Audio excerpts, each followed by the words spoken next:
أعوذ بالله من الشيطان الرجيم. بسم الله الرحمن الرحيم. وما أبرئ نفسي إن النفس لأمارة بالسوء إلا ما رحم ربي إن ربي غفور رحيم. وقال الملك ائتوني به أستخلصه لنفسي فلما كلمه قال إنك اليوم لدينا مكين أمين. قال اجعلني على خزائن الأرض إني حفيظ عليم. فكذلك مكنا ليوسف في الأرض يتبوأ منها حيث يشاء نصيب برحمتنا من نشاء ولا نضيع أجر المحسنين. ولأجر الآخرة خير للذين آمنوا وكانوا يتقون. وجاء إخوة يوسف فدخلوا عليه فعرفهم وهم له منكرون. ولما جهزهم بجهازهم قال أتوني بأخ لكم من أبيكم ألا ترون أني أوفي الكيل وأنا خير المنزلين. فإن لم تأتوني به فلا كيل لكم عندي ولا تقربون. قالوا سنراود عنه أباه وإنا لفاعلون. وقال لفتيانه اجعلوا بضاعتهم في رحالهم لعلهم يعرفونها إذا انقلبوا إلى أهلهم لعلهم يرجعون. فلما رجعوا إلى أبيهم قالوا يا أبانا منع منا الكيل فأرسل معنا أخانا نكتل وإنا له لحافظون. قال هل آمنكم عليه إلا كما أمنتكم على أخيه من قبل فالله خير حافظا وهو أرحم الراحمين. فلما فتحوا متاعهم وجدوا بضاعتهم ردت إليهم قالوا يا أبانا ما نبغي هذه بضاعتنا ردت إلينا ونمير أهلنا ونحفظ أخانا ونزداد كيل بعير ذلك كيل يسير. قال لن أرسله معكم حتى تؤتون موثقا من الله لتأتونني به إلا أن يحاط بكم. فلما آتوه موثقهم قال الله على ما نقول وكيل. وقال يا بني لا تدخلوا من باب واحد وادخلوا من أبواب متفرقة وما أغني عنكم من الله من شيء إن الحكم إلا لله عليه توكلت وعليه فليتوكل المتوكلون. فلما دخلوا من حيث أمرهم أبوهم ما كان يغني عنهم من الله من شيء إلا حاجة في نفس يعقوب قضاها وإنه لذو علم لما علمناه ولكن أكثر الناس لا يعلمون. ولما دخلوا على يوسف آوى إليه أخاه قال إني أنا أخوك فلا تبتئس بما كانوا يعملون. فلما جهزهم بجهازهم جعل السقاية في رحل أخيه ثم أذن مؤذن أيتها العير إنكم لسارقون.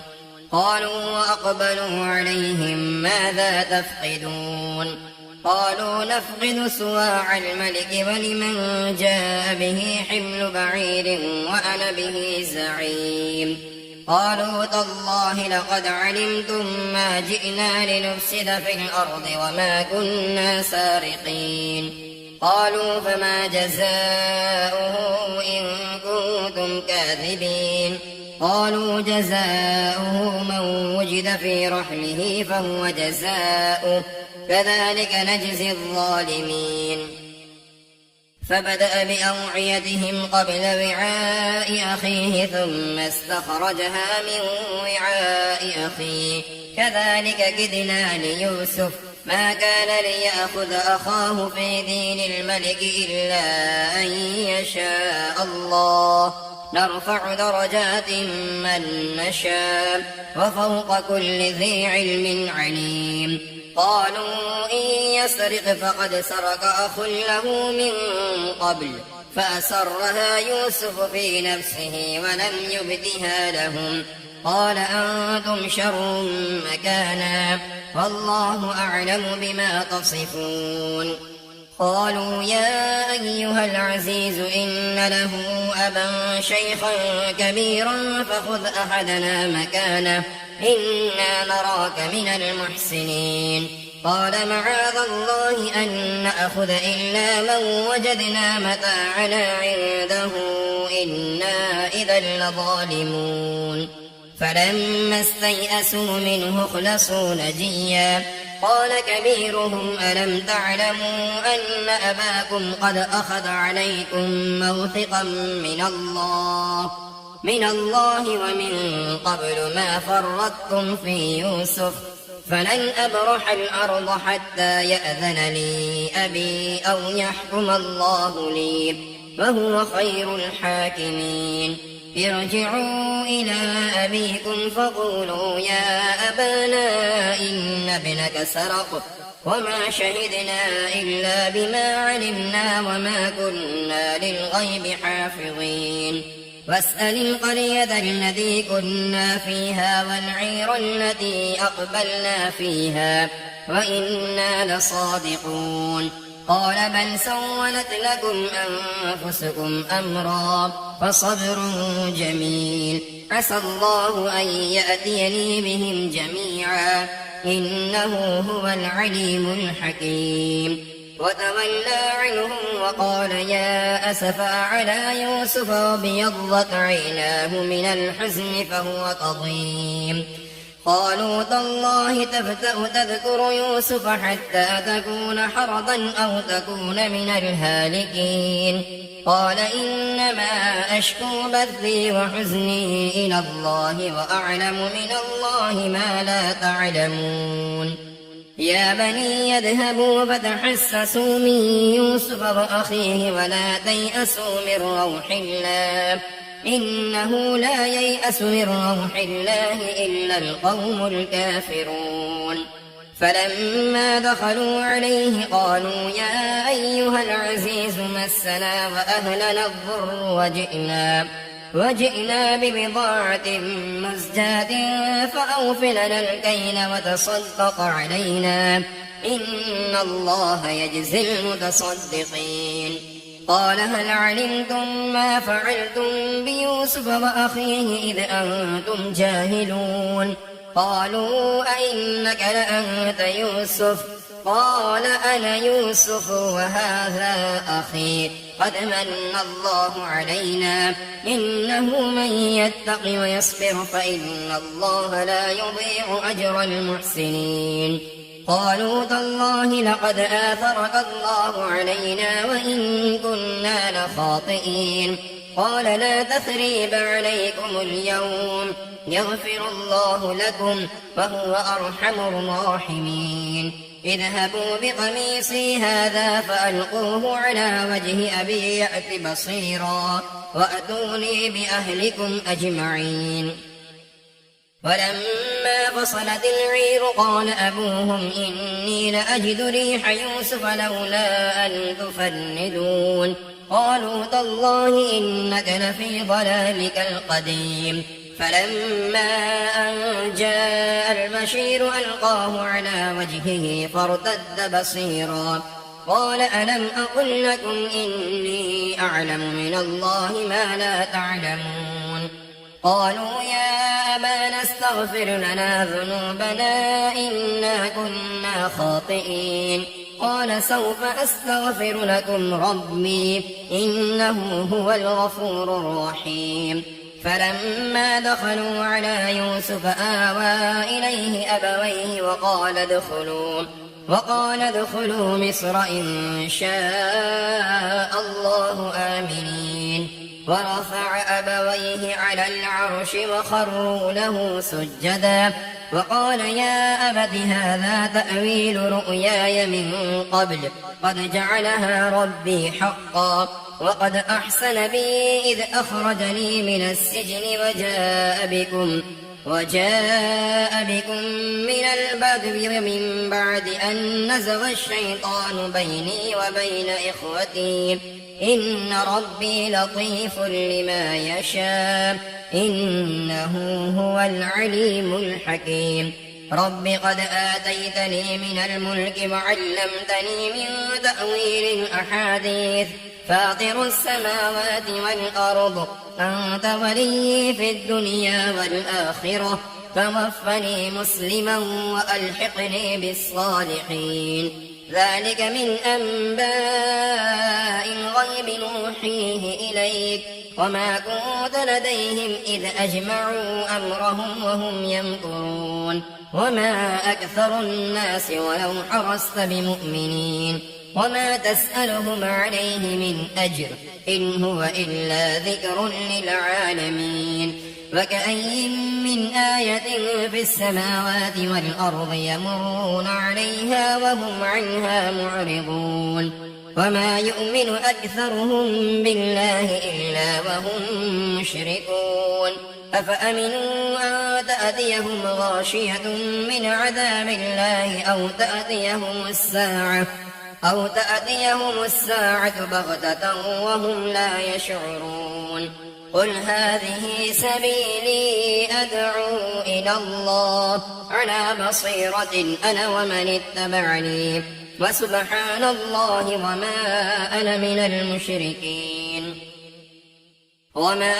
أرسلنا من قبلك إلا رجالا نوحي إليهم من أهل القرى أفلم يسيروا في الأرض فينظروا كيف كان عاقبة الذين من قبلهم ولدار الآخرة خير للذين اتقوا أفلا تعقلون حتى إذا استيأس الرسل وظنوا أنهم قد كذبوا جاءهم نصرنا فنجي من نشاء ولا يرد بأسنا عن القوم المجرمين لقد كان في قصصهم عبرة لأولي الألباب ما كان حديثا يفترى ولكن تصديق الذي بين يديه وتفصيل كل شيء وهدى ورحمة لقوم يؤمنون بسم الله الرحمن الرحيم ألف لام ميم را تلك آيات الكتاب والذي أنزل إليك من ربك الحق ولكن أكثر الناس لا يؤمنون الله الذي رفع السماوات بغير عمد ترونها ثم استوى على العرش وسخر الشمس والقمر كل يجري لأجل مسمى يدبر الأمر يفصل الآيات لعلكم بلقاء ربكم توقنون وهو الذي مد الأرض وجعل فيها رواسي وأنهارا ومن كل الثمرات جعل فيها زوجين اثنين يغشي الليل النهار إن في ذلك لآيات لقوم يتفكرون وفي الأرض قطع متجاورات وجنات من أعناب وزرع ونخيل صنوان وغير صنوان يسقى بماء واحد ونفضل بعضها على بعض في الأكل إن في ذلك لآيات لقوم يعقلون وإن تعجب فعجب قولهم أإذا كنا ترابا أإنا لفي خلق جديد أولئك الذين كفروا بربهم وأولئك الأغلال في أعناقهم وأولئك أصحاب النار هم فيها خالدون ويستعجلونك بالسيئة قبل الحسنة وقد خلت من قبلهم المثلات وإن ربك لذو مغفرة للناس على ظلمهم وإن ربك لشديد العقاب ويقول الذين كفروا لولا أنزل عليه آية من ربه إنما أنت منذر ولكل قوم هاد الله يعلم ما تحمل كل أنثى وما تغيض الأرحام وما تزداد وكل شيء عنده بمقدار عالم الغيب والشهادة الكبير المتعال سواء منكم من أسر القول ومن جهر به ومن هو مستخف بالليل وسارب بالنهار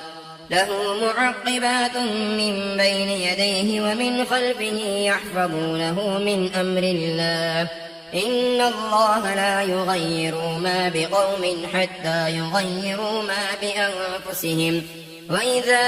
أراد الله بقوم سوءا فلا مرد له وما لهم من دونه من وال هو الذي يريكم البرق خوفا وطمعا وينشئ السحاب الثقال ويسبح الرعد بحمده والملائكة من خيفته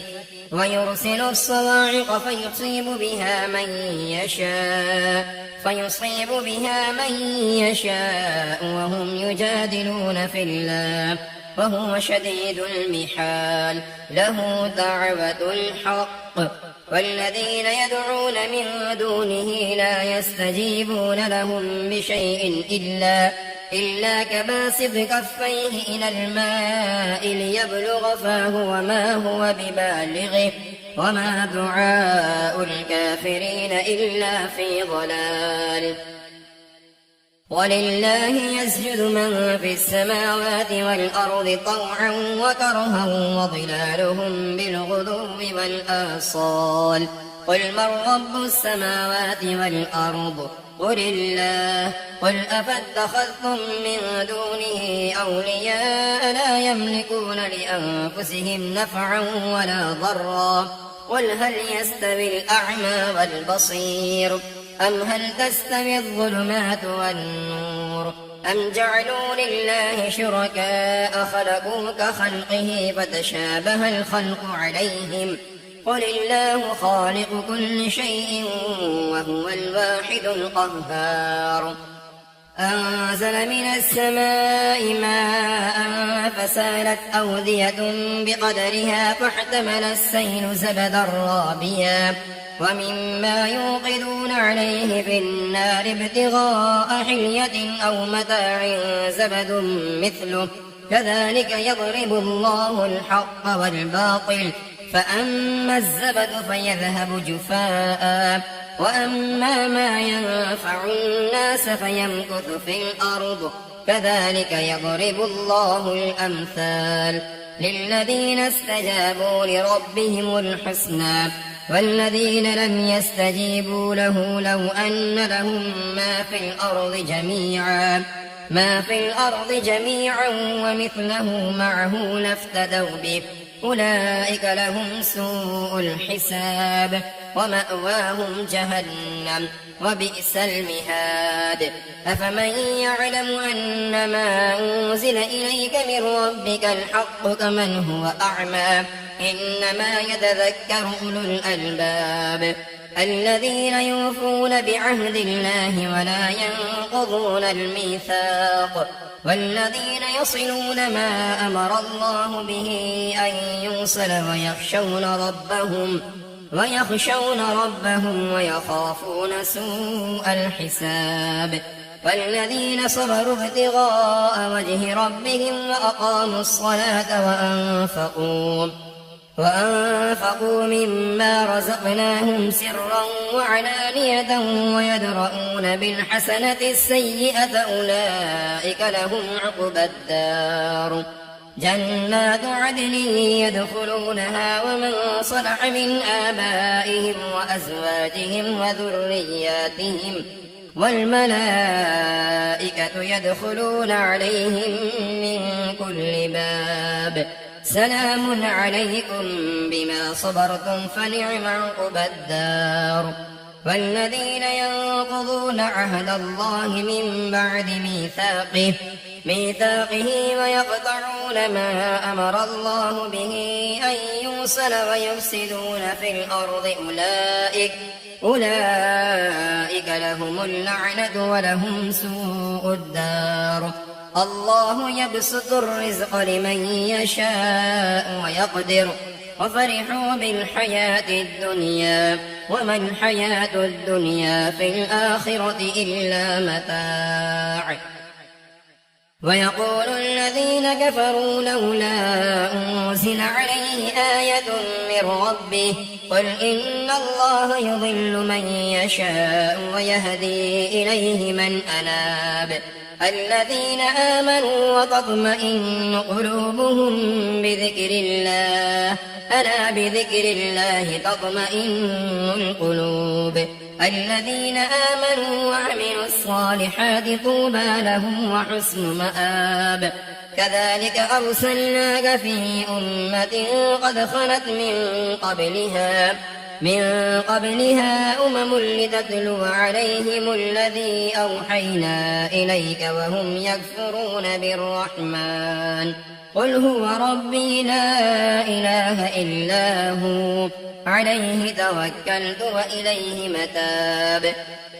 ولو أن قرآنا سيرت به الجبال أو قطعت به الأرض أو كلم به الموتى بل لله الأمر جميعا. أفلم ييأس الذين آمنوا أن لو يشاء الله لهدى الناس جميعا ولا يزال الذين كفروا تصيبهم بما صنعوا قارعة أو تحل قريبا من دارهم حتى يأتي وعد الله إن الله لا يخلف الميعاد. ولقد استهزئ برسل من قبلك فأمليت للذين كفروا ثم أخذتهم فكيف كان عقاب. أفمن هو قائم على كل نفس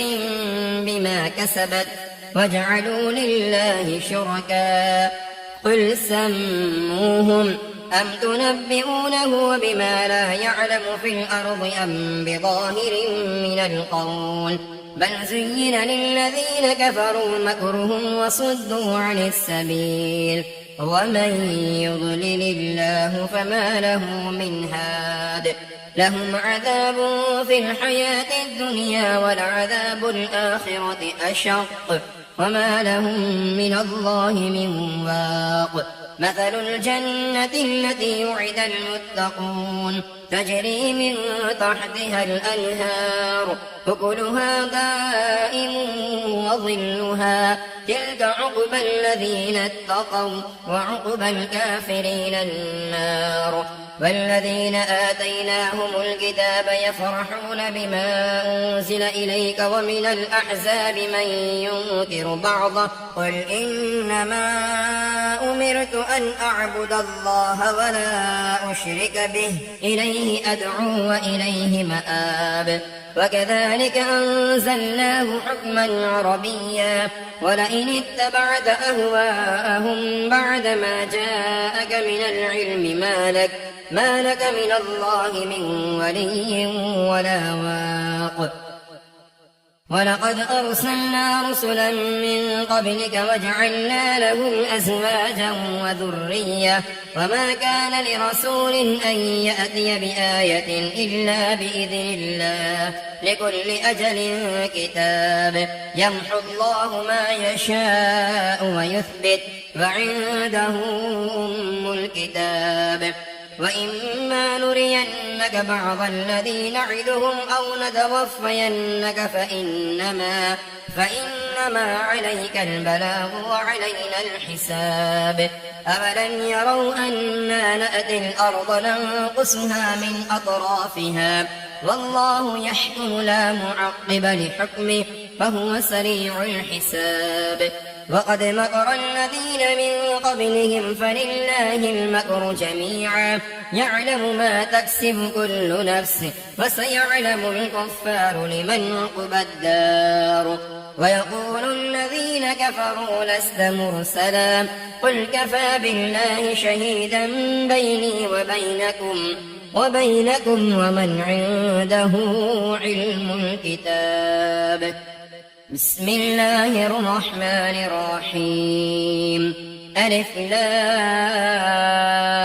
را كتاب أنزلناه إليك لتخرج الناس من الظلمات إلى النور بإذن ربهم إلى صراط العزيز الحميد الله الذي له ما في السماوات وما في الأرض وويل للكافرين من عذاب شديد الذين يستحبون الحياة الدنيا على الآخرة ويصدون عن سبيل الله ويبغونها عوجا أولئك في ضلال بعيد وما أرسلنا من رسول إلا بلسان قومه ليبين لهم فيضل الله من يشاء ويهدي من يشاء وهو العزيز الحكيم ولقد أرسلنا موسى بآياتنا أن أخرج قومك من الظلمات إلى النور وذكرهم بأيام الله إن في ذلك لآيات لكل صبار شكور وإذ قال موسى لقومه اذكروا نعمة الله عليكم إذ أنجاكم من آل فرعون يسومونكم سوء العذاب ويذبحون أبناءكم ويستحيون نساءكم وفي ذلكم بلاء من ربكم عظيم وإذ تأذن ربكم لئن شكرتم لأزيدنكم ولئن كفرتم إن عذابي لشديد وقال موسى إن تكفروا أنتم ومن في الأرض جميعا فإن الله لغني حميد ألم يأتكم نبأ الذين من قبلكم قوم نوح وعاد وثمود والذين من بعدهم لا يعلمهم إلا الله جاءتهم رسلهم بالبينات فردوا أيديهم في أفواههم وقالوا إنا كفرنا بما أرسلتم به وإنا لفي شك مما تدعوننا إليه مريب قالت رسلهم أفي الله شك فاطر السماوات والأرض يدعوكم ليغفر لكم من ذنوبكم ويؤخركم إلى أجل مسمى قالوا إن أنتم إلا بشر مثلنا تريدون أن تصدونا عما كان يعبد آباؤنا فأتونا بسلطان مبين قالت لهم رسلهم إن نحن إلا بشر مثلكم ولكن الله يمن على من يشاء من عباده وما كان لنا أن نأتيكم بسلطان إلا بإذن الله وعلى الله فليتوكل المؤمنون وما لنا ألا نتوكل على الله وقد هدانا سبلنا ولنصبرن على ما آذيتمونا وعلى الله فليتوكل المتوكلون وقال الذين كفروا لرسلهم لنخرجنكم من أرضنا أو لتعودن في ملتنا فأوحى إليهم ربهم لنهلكن الظالمين ولنسكننكم الأرض من بعدهم ذلك لمن خاف مقامي وخاف وعيد واستفتحوا وخاب كل جبار عنيد من ورائه جهنم ويسقى من ماء صديد يتجرعه ولا يكاد يسيغه ويأتيه الموت من كل مكان وما هو بميت ومن ورائه عذاب غليظ مثل الذين كفروا بربهم أعمالهم كرماد اشتدت به الريح في يوم عاصف لا يقدرون مما كسبوا على شيء ذلك هو الضلال البعيد ألم تر أن الله خلق السماوات والأرض بالحق إن يشأ يذهبكم ويأت بخلق جديد وما ذلك على الله بعزيز وبرزوا لله جميعا فقال الضعفاء للذين استكبروا إنا كنا لكم تبعا فهل أنتم مغنون عنا من عذاب الله من شيء قالوا لو هدانا الله لهديناكم سواء علينا أجزعنا أم صبرنا ما لنا من محيص وقال الشيطان لما قضي الأمر إن الله وعدكم وعد الحق ووعدتكم فأخلفتكم وما كان لي عليكم من سلطان إلا أن دعوتكم فاستجبتم لي فلا تلوموني ولوموا أنفسكم ما أنا بمصرخكم وما أنتم بمصرخي إني كفرت بما أشركتمون من قبل إن الظالمين لهم عذاب أليم وأدخل الذين آمنوا وعملوا الصالحات جنات تجري من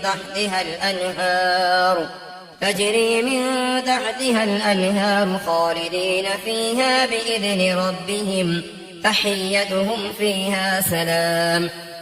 ألم تر كيف ضرب الله مثلا كلمة طيبة كشجرة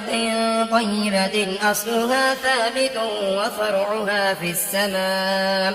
تؤتي أكلها كل حين بإذن ربها ويضرب الله الأمثال للناس لعلهم يتذكرون ومثل كلمة خبيثة كشجرة خبيثة اجتثت من فوق الأرض ما لها من قرار يثبت الله الذين آمنوا بالقول الثابت في الحياة الدنيا وفي الآخرة ويضل الله الظالمين ويفعل الله ما يشاء ألم تر إلى الذين بدلوا نعمة الله كفرا وأحلوا قومهم دار البوار جهنم يصلونها وبئس القرار وجعلوا لله أندادا ليضلوا عن سبيله قل تمتعوا فإن مصيركم إلى النار قل لعبادي الذين آمنوا يقيموا الصلاة وينفقوا مما رزقناهم سرا وعلانية من قبل أن يأتي يوم لا بيع فيه ولا خلال الله الذي خلق السماوات والأرض وأنزل من السماء ماء فأخرج به من الثمرات رزقا لكم وسخر لكم الفلك لتجري في البحر بأمره وسخر لكم الأنهار وسخر لكم الشمس والقمر دائبين وسخر لكم الليل والنهار وآتاكم من كل ما سألتموه وإن تعدوا نعمة الله لا تحصوها إن الإنسان لظلوم كفار وإذ قال إبراهيم رب اجعل هذا البلد آمنا واجنبني وبني أن نعبد الأصنام رب إنهن أضللن كثيرا من الناس فمن تبعني فإنه مني ومن عصاني فإنك غفور رحيم. ربنا إني أسكنت من ذريتي بواد غير ذي زرع عند بيتك المحرم ربنا ليقيموا الصلاة فاجعل أفئدة من الناس تهوي إليهم وارزقهم من الثمرات لعلهم يشكرون. ربنا إنك تعلم ما نخفي وما نعلن وما يخفى على الله من شيء في الأرض ولا في السماء. الحمد لله الذي وهب لي على الكبر إسماعيل وإسحاق إن ربي لسميع الدعاء. رب اجعلني مقيم الصلاة ومن ذريتي ربنا وتقبل دعاء. ربنا اغفر لي ولوالدي وللمؤمنين يوم يقوم الحساب. ولا تحسبن الله غافلا عما يعمل الظالمون إنما يؤخرهم ليوم تشخص فيه الأبصار مهطعين مقنعي رؤوسهم لا يرتد إليهم طرفهم وأفئدتهم هواء. وأنذر الناس يوم يأتيهم العذاب فيقول الذين ظلموا ربنا أخرنا إلى أجل قريب